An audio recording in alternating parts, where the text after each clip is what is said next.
BA द्वितीय वर्ष के भूगोल विषय में जो हमारा दूसरा पेपर है मानव भूगोल, उसकी यूनिट सेकंड में हम सबसे पहले मानव के उद्भव और विकास के बारे में अध्ययन कर चुके थे। आज हम पढ़ेंगे प्रवास कटिबद्ध सिद्धांत के बारे में। ये जो प्रवास कटिबद्ध सिद्धांत है, यह प्रजातियों की उत्पत्ति और उनके विकास से संबंधित है।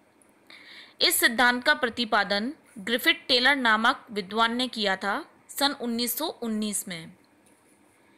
इस सिद्धांत को इंग्लिश में हम बोलते हैं migration zone theory.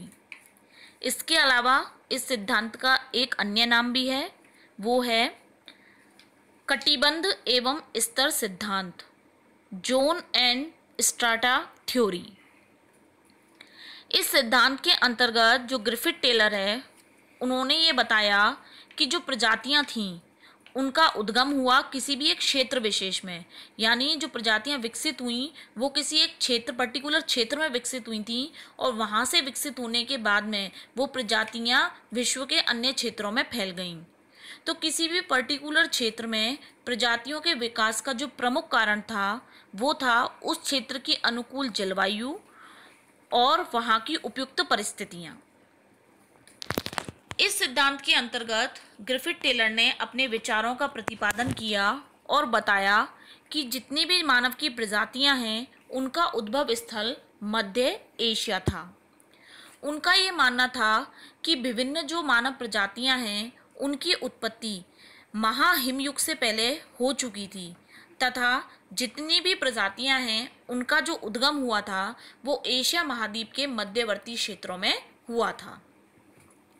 Griffith Taylor जो थे वो चार्ल्स डार्विन के द्वारा प्रतिपादित जीवों के विकासवादी सिद्धांत से बहुत अधिक प्रभावित थे और इस सिद्धांत को चार्ल्स डार्विन के इस सिद्धांत को उन्होंने अपने सिद्धांत का आधार बनाया। ग्रिफिथ टेलर के सिद्धांत में सबसे पहले हम बात करते हैं सिद्धांत के आधार के बारे में। यानी ग्रिफिथ टेलर ने जब अपने सिद्धांत का प्रतिपादन किया तो 3 आधार जो थे वो उन्होंने लिए, जिसके आधार पर उन्होंने अपने सिद्धांत की व्याख्या की। जो ये 3 आधार थे वो थे, उनमें सबसे पहला है प्रवास की प्रक्रिया। प्रवास की प्रक्रिया में टेलर ने इस बात पर बल दिया कि सर्वप्रथम जितनी भी प्रजातियां हैं उनकी उत्पत्ति मध्य एशिया में हुई थी। फिर मध्य एशिया में धीरे धीरे जलवायु में परिवर्तन हुआ तथा अन्य सामाजिक और राजनीतिक परिस्थितियां उत्पन्न हुईं, जिसके कारण हिमयुगों में विभिन्न प्रजातियों का स्थानांतरण हो गया। यानी कि जैसा आप चित्र में देख सकते हैं कि मध्यवर्ती क्षेत्र है जिसमें विसरण लिख रहा है, यानी ये जो मध्यवर्ती क्षेत्र है ये प्रजातियों के उद्भव का क्षेत्र था और धीरे धीरे जो है वो संपूर्ण चारों दिशाओं की ओर प्रजातियां जो थी वो स्थानांतरित हो गईं। आगे टेलर ने बताया कि हिमयुग प्रारंभ होने पर जो उत्तरी वन व स्टेपी क्षेत्र थे वो दक्षिण में खिसक गए तथा इसी दौरान यहाँ पर जितनी भी प्रजातियां जो निवास करती थीं वो गर्म प्रदेशों की ओर प्रवास कर गईं। हिमयुग समाप्त होने पर कुछ लोग वनस्पति खंडों के पुनः उत्तर में खिसकते ही मध्य एशिया में वापस आ गए। जो उष्ण प्रदेशों में रह गए उनमें शारीरिक रूप से परिवर्तन हो गए। यानी कि टेलर ने ये माना कि प्रवास की प्रक्रिया के अंतर्गत पहले तो क्या हुआ था, जितने भी वन क्षेत्र थे वो सभी वन क्षेत्र दक्षिण की ओर खिसके, जिसके कारण जो प्रजातियां थी वो गर्म क्षेत्रों की ओर गईं। और जब ये वन क्षेत्र पुनः उत्तर की ओर आ गए, उनका विकास उत्तर की ओर होने लगा, तो कुछ प्रजातियां तो वापस लौट आई नहीं और बाकी बची हुई प्रजातियां जो थी उन्हीं गर्म क्षेत्रों में निवास करने लगी। तो जब वो गर्म क्षेत्रों में निवास करने लगी तो उनका जो शारीरिक गठन था, उनकी जो शारीरिक बनावट थी, उसमें भी धीरे धीरे परिवर्तन आने लगा। तो इस तरीके से उन्होंने सबसे पहले आधार माना प्रवास को। प्रवास का मतलब एक जगह से दूसरी जगह जाना। तो सबसे पहले उन्होंने बताया कि प्रजातियां एक पर्टिकुलर स्थान पर विकसित हुई और फिर अन्य स्थानों की ओर स्थानांतरित हो गईं। दूसरा जो आधार था उनके सिद्धांत का वो था ग्रंथि रस सिद्धांत। ग्रंथि रस का मतलब होता है मनुष्य के शरीर में विभिन्न प्रकार की ग्रंथियां होती हैं। इन ग्रंथियों से विभिन्न प्रकार के हार्मोन या रसों का स्त्राव होता है, जिससे मनुष्य के शरीर की जो बनावट होती है या जो कार्यप्रणाली होती है उसमें धीरे धीरे परिवर्तन आते हैं। तो टेलर ने ये बताया कि जलवायु के जो विभिन्न कारक होते हैं वो धीरे धीरे परिवर्तित होते हैं और उनमें परिवर्तन के फलस्वरूप मनुष्य की शरीर की जो ग्रंथियां होती हैं उनसे निकलने वाले रसों में भी आमूलचूल परिवर्तन होते रहते हैं। यानी जलवायु की दशाओं के जो परिवर्तन होते हैं वो मनुष्य की ग्रंथि, मनुष्य के शरीर को भी इफेक्ट करते हैं, जिसके कारण जो मनुष्य के शारीरिक लक्षण होते हैं उनमें भी परिवर्तन आना स्टार्ट हो जाता है। तीसरा जो उनका आधार था वो था कटिबंधीय स्तर अवधारणा। इसमें टेलर ने ये बताया, उनका ये अपना अनुभव था कि मध्य एशिया में जितनी भी प्रजातियां विकसित हुईं, जब वो मध्य एशिया से बाहर की ओर उनका विस्तार हुआ, यानी बाहर की क्षेत्रों की ओर वो जाने लगीं, तो उनमें जातीय कटिबंधों के रूप में जो है वो विस्तार हुआ, यानी जातीय कटिबंधों के रूप में उन्होंने अपना स्थानांतरण किया।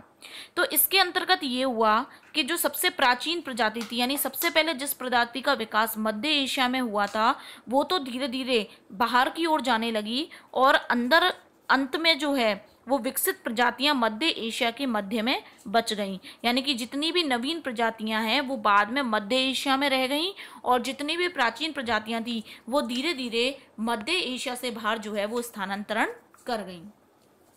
तो इन तीन प्रमुख आधारों के आधार पर उन्होंने अपने सिद्धांत की व्याख्या करी। अब हम बात करते हैं उनके सिद्धांत के प्रमुख बिंदुओं के बारे में। तो टेलर महोदय ने अपने सिद्धांत की जो व्याख्या की थी वो क्षेत्र, उत्पत्ति और समय, इन तीनों चीज़ों को ध्यान में रख करके की।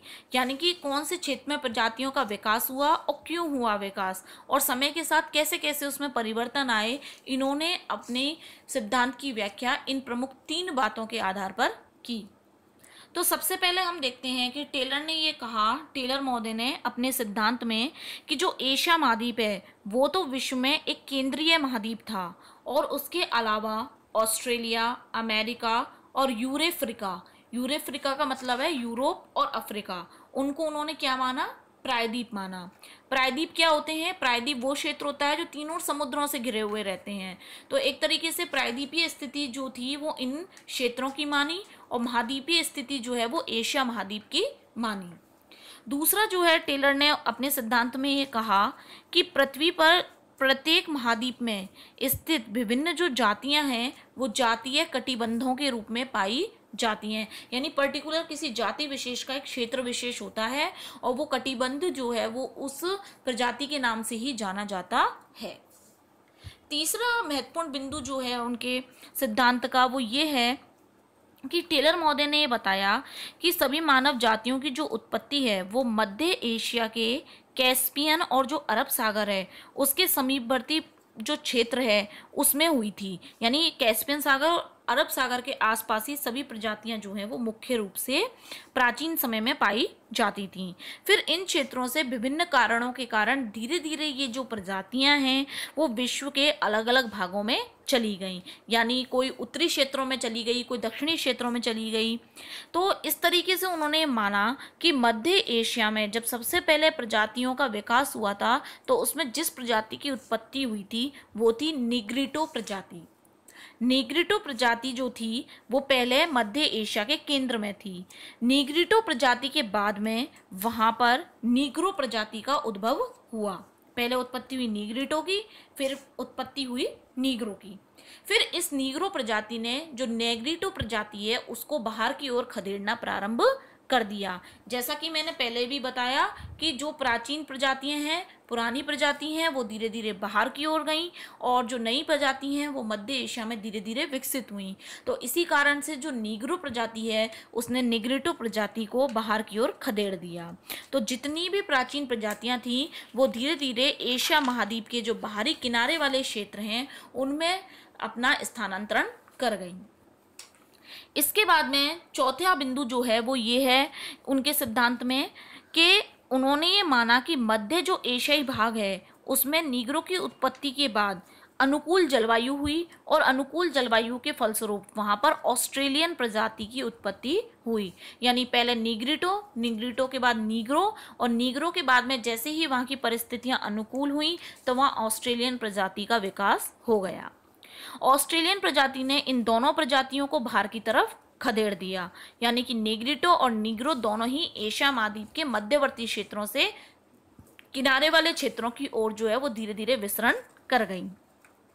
ऑस्ट्रेलियन प्रजाति के बाद में भूमध्य सागरीय, भूमध्य सागर के बाद अल्पाइन, अल्पाइन के बाद मंगोलाइड आदि धीरे धीरे क्रमबद्ध रूप से जो है वो प्रजातियों का विकास हुआ। और जैसे जैसे नई प्रजाति विकसित होती गई उसने पुरानी प्रजाति को बाहर की ओर खदेड़ना प्रारंभ कर दिया। तो ये जो प्रजातीय कटिबंधों का विस्तार है वो प्रत्येक महाद्वीप में पाया जाता है। यानी इस तरीके से एक जो पर्टिकुलर प्रजाति है उसका विकास कटिबंधों के रूप में होता है किसी भी महाद्वीप में। और फिर ये जो कटिबंधों की स्थिति है वो मध्य एशिया से बाहर की ओर भी स्थानांतरित होने लगी, क्योंकि जब प्रजातियां बाहर चली गईं तो फिर ये जो प्रजातियों के द्वारा डेवलप्ड कटिबंध थे वो भी मध्य एशिया से बाहर की ओर डेवलप हो गए। जैसा कि आप इस चित्र में देख सकते हैं, ये मध्य एशिया का क्षेत्र जो प्राचीन समय में हमारा जो विश्व का नक्शा था वो कुछ इस तरीके का हुआ करता था, जिसमें कि जो प्रजातियों का विकास है वो आपको दिखाया जा रहा है। इसमें आप देख सकते हैं जो बिल्कुल डार्क क्षेत्र है यानी लगभग अफ्रीकन क्षेत्र जो है उसमें नीग्रिटो प्रजाति पाई जाती है। चेक्स वाला क्षेत्र जो है वो नीग्रो प्रजाति को प्रदर्शित करता है, जो भी मुख्य रूप से अफ्रीका के ही क्षेत्रों में आता है। इसके बाद में आप देख सकते हैं सीधी लाइनिंग है और उसमें डॉटेड है जो कि ऑस्ट्रेलॉइड प्रजाति के अंतर्गत मानी जाती है। तो ये मुख्य रूप से ऑस्ट्रेलियाई क्षेत्रों में मिलती है। इसके अलावा भूमध्य सागरीय या भूमध्य रेखीय क्षेत्रों में भूमध्य रेखीय है, फिर नार्डिक प्रजाति है, अल्पाइन प्रजाति है और मंगोलाइड प्रजाति है। तो इस तरीके से ग्रिफिथ टेलर ने माना कि धीरे धीरे मध्य एशिया के आसपास के क्षेत्रों में जो है वो प्रजातियों का विकास हुआ। जैसे इस नक्शे में आप देख सकते हैं जो भारत है, भारत के अंतर्गत मुख्य रूप से भूमध्य रेखीय जो प्रजाति है उसको दिखाया गया है। तो ये जितनी भी प्रजाति हैं हमारे सामने, इन सभी प्रजातियों के बारे में हम अपने आगे के लेक्चर में जो है वो विस्तृत रूप से पढ़ेंगे। अभी हम बात करते हैं टेलर के सिद्धांत के अगले बिंदु के बारे में। इसके बाद में टेलर ने अपने सिद्धांत में जो भी बातें कही उन बातों को इस कारण से भी बहुत अधिक बल मिला, यानी लोगों ने अन्य विद्वानों ने इस बात को भी इसलिए स्वीकृत किया उनके सिद्धांत को कि उन्होंने माना कि जितनी भी आदिम प्रजातियां हैं वो आज भी उन क्षेत्रों में निवास करती हैं जहां उनका उद्भव नहीं हुआ है, बल्कि वो दूसरे क्षेत्रों से स्थानांतरित होकर के आई हैं। यानी कि प्राचीन प्रजातियां जो हैं वो उन क्षेत्रों में हैं जहां पहले उनका विकास नहीं हुआ था। और उसके बाद में उन्होंने जो अंतिम बात कही अपने सिद्धांत में वो ये कही कि जो विभिन्न महाद्वीपों में जितनी भी प्रजातियां हैं उनके बारे में उन्होंने अध्ययन किया और अन्य विद्वानों ने भी अध्ययन किया और फिर ये निष्कर्ष निकाला कि ये जो प्रजातियां होती हैं उनका जो अपकेंद्रीय प्रवास है वो मध्य एशिया से बाहर की ओर हुआ है। तो सबसे पहले जितनी भी उत्पन्न प्रजाति थी उनका प्रवास मध्य एशिया से दक्षिणी पश्चिमी एशिया की तरफ हुआ है। दूसरी जो प्रजाति आई उसका जो प्रवास हुआ वो दक्षिणी पूर्वी एशियाई क्षेत्र की ओर हुआ। तीसरी जो प्रजाति थी उसका उत्तरी अमेरिका की ओर स्थानांतरण हुआ। तो यानी कि इस तरीके से वर्तमान में भी अगर हम देखते हैं तो लगभग इन प्रजातियों की स्थिति उन्हीं क्षेत्रों में पाई जाती हैं, जिसके कारण जो ग्रिफिथ टेलर है उनके प्रवास कटिबंध सिद्धांत को जो है बहुत अधिक मान्यता प्राप्त हुई। अब इसके बाद में हम विभिन्न प्रजाति, उनके वर्गीकरण के आधार आदि के बारे में अपने अगले व्याख्यानों के बारे में पढ़ेंगे। तो अब तक हमने देखा कि मानव का उद्भव यानी प्राचीन मानव कैसा था, उसका उद्भव कैसे हुआ, फिर धीरे धीरे किन किन अवस्थाओं से होकर के उसका विकास हुआ, और इसी संबंध में ग्रिफिथ टेलर ने अपने सिद्धांत का प्रतिपादन किया जिसमें ये बताया गया कि कैसे प्रजातियां जो थीं वो मध्य एशिया के क्षेत्रों में विकसित हुई और वहाँ से फिर वो अन्य क्षेत्रों की ओर स्थानांतरित हुई।